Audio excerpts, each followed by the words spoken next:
No show. Rude Democrats snub Jerusalem embassy move by Amy Moreno for truthfeednews.com.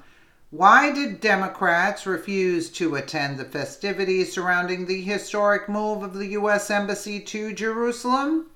Several Republicans made the trip to pay their respects, but not one single Democrat traveled to Israel to celebrate the historic embassy opening of our greatest and strongest Middle East ally. From Breitbart, U.S. senators addressed members of the press at the King David Hotel in Jerusalem on Monday morning, hours before the official relocation of the U.S. Embassy, and all four were Republicans: Senator Ted Cruz, Dean Heller, Lindsey Graham, and Mike Lee. Made the trip along with 10 Republican U.S. representatives, but not one Democrat joined the U.S. delegation for the embassy event. Only former Senator Joe Lieberman, who's an independent in Connecticut, who was the Democratic nominee for vice president in 2000 before being rejected by his party in 2006 for his support of the Iraq War, came to Jerusalem to join in the festivities. Two journalists asked the Republican senators why no Democrats had come. Senator Cruz said, "That is a sad, sad manifestation. I wish we had every member of Congress here. Every member of Congress had the option before them to come." Senator Graham said that no one, Republican or Democrat, had been specifically invited to the ceremony. They simply chose to come or they did not. And he noted that only Republicans had come of their own volition. It's not for me to tell you what that says, Graham said. It hurts me. He noted that the absence of Democrats sent a dangerous message that Americans were not united in their support for Israel. There's too much going on in this region to send mixed signals, he said. Breitbart News spoke to Senator Lieberman separately and asked him whether he was disappointed that no Democrats had come to the embassy opening. "I'm not disappointed. I'm surprised because support for it has been broadly bipartisan." He recalled, "I was part of the group that worked to pass the Jerusalem Embassy Act in 1995. There was Bob Dole and John Kyle on the Republican side and myself and Pat Moynihan on the Democratic side, and it got 95 votes. I don't want there to be a misimpression that this is a partisan act, and I would hope that Democrats understand that this is not a pro-Trump rally. It is a pro-U.S. Israel Partnership Alliance rally." Senator Graham observed that the partisan divide over Israel seemed to have grown deeper since President Barack Obama signed the Iran deal over the objections of Republicans and the Israeli government.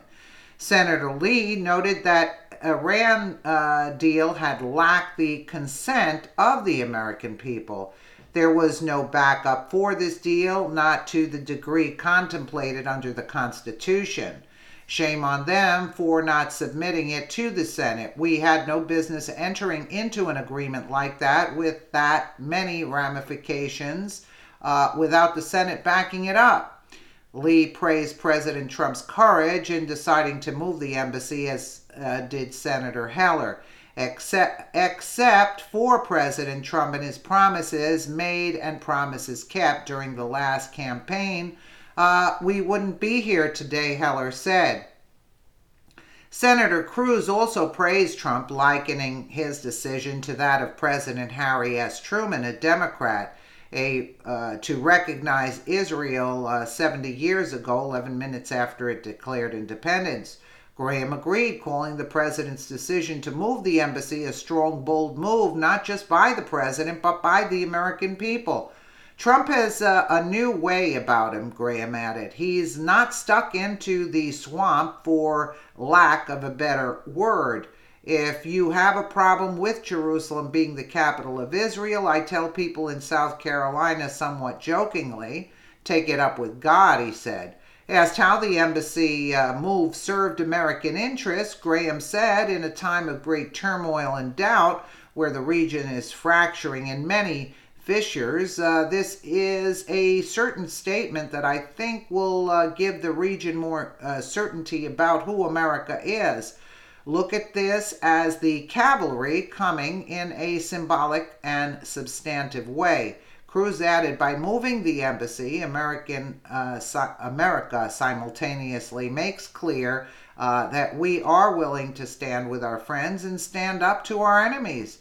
Asked whether he was concerned about threats of violence by Palestinians, Cruz quipped, it is not as if the terrorists need an excuse. That's a good one.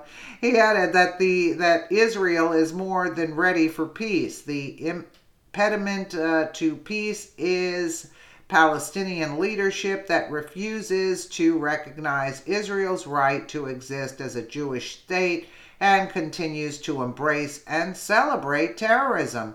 Yeah, they was come out deaf to this one. I mean, really? I mean, give it a rest. Give it a rest. But again, are we surprised that not one Democrat showed up? Not at all. Not at all. And Schumer should be ashamed of himself, you know. He's a disgrace anyway. Why are we surprised? Let me know what you guys think in the comments below. And again, thank you so much for watching.